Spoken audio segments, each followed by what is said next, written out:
Fiverr recently did something that I've been wanting to talk about for a while now. They announced dozens of freelancers who have each earned over $1 million on the platform. And to celebrate, they actually sent them official Fiverr $1 million awards. Now, think about that for a second. There are people who started from scratch with nothing but a laptop and a Fiverr account, who are now seven-figure earners. But here's the kicker.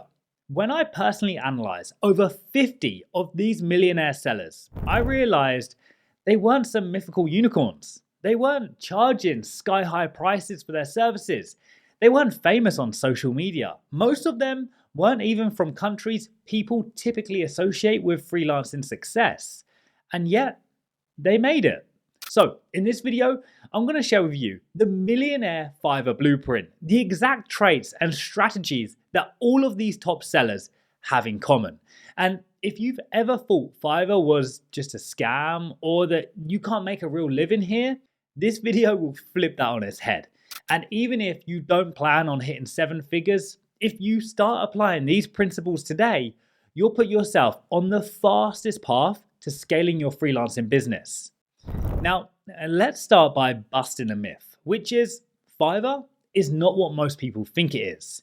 If you ask any average person, they'll probably say, isn't that the $5 gig site? Or nobody makes real money from there.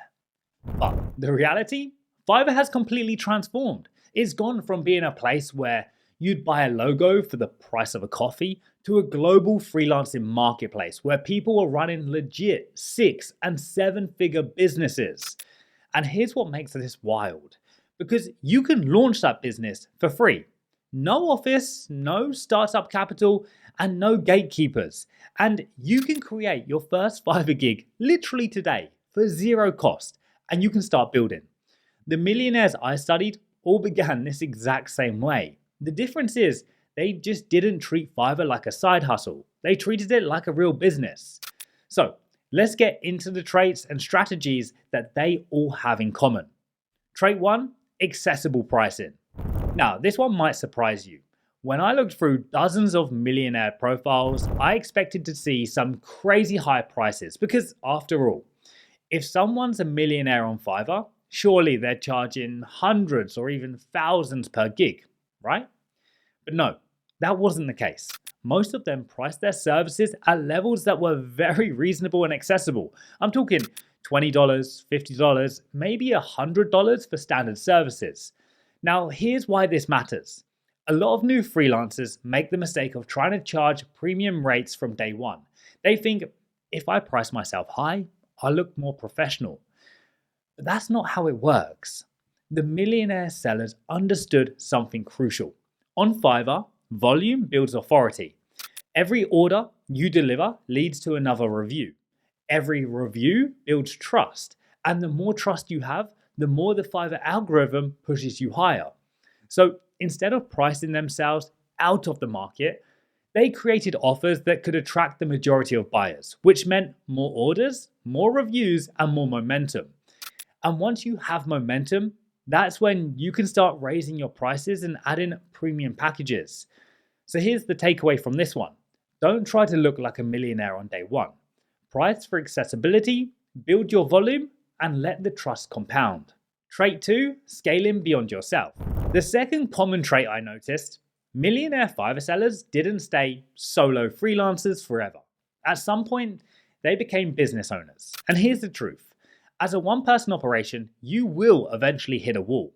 There are only so many hours in a day, and I've been there myself.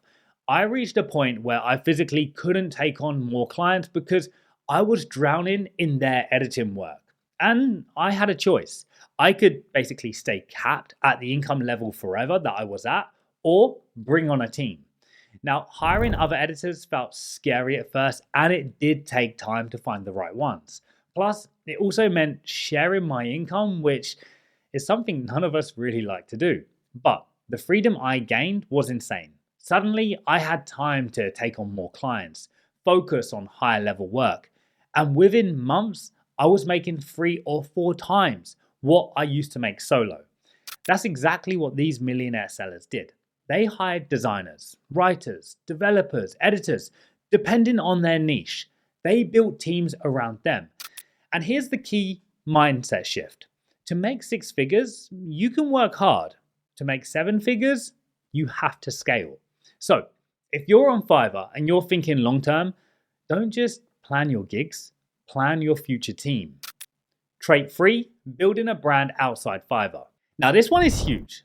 Millionaire sellers don't just rely on Fiverr for their clients. Almost every single one of them had built a brand outside of Fiverr. And here's what that looked like. They used their Fiverr username consistently across platforms. They set up their own websites where people could order directly. They had LinkedIn profiles, Instagram accounts, sometimes even YouTube channels. Why? Because they knew that buyers Googled them. Imagine you're a buyer for a second. You type someone's Fiverr username into Google and suddenly you see them on Fiverr, on LinkedIn, on their personal website, maybe even featured in blog posts. Subconsciously, that screams, this person is legit. That level of credibility is priceless. It's like trust on autopilot. And here's the best part. It doesn't cost you anything to set up a personal brand. It just takes a little bit of effort. So if you want to follow the blueprint, don't hide behind Fiverr. Use Fiverr as your launchpad, but start expanding outside of it too. Trait 4, showing their face. This next one is simple, but incredibly powerful. Most of these millionaire sellers didn't hide behind logos or faceless profiles. At least 60% of them created video gigs where they showed their face. Now, why does this matter? Because freelancing is personal. Buyers want to know who they're dealing with. When they see your face, hear your voice, and watch you explain your service, it triggers trust. It makes you feel real. Think about it. Who are you more likely to trust? A gig with a generic logo and a vague description, or a gig with a real person, speaking confidently to the camera, showing personality? It's no contest, right? Now, if you've been avoiding video gigs because you're camera shy, understand this. You're leaving trust and money on the table. Trait 5, high demand specific niches. Now let's talk about what services these millionaires were actually selling. The patterns were actually really clear. They all worked in high demand niches. Things like logo design, website design, copywriting, marketing services. And here's the nuance. Within those niches, their gigs were specific and tailored to specific issues or problems rather than trying to create one gig which covered a whole range of services. Now that level of specificity makes you stand out. Remember, buyers aren't looking for generic. They're looking for someone who speaks directly to their needs. So the lesson? Pick a niche that's in demand, but don't stop there. Narrow down and specialize for each of your gigs. Trait 6, success has no borders. And finally, one of the most surprising discoveries.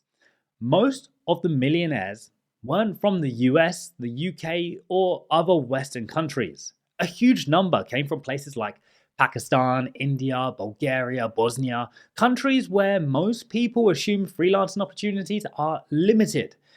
But these sellers proved that that's complete nonsense. It doesn't matter where you're from. It doesn't matter if English isn't your first language.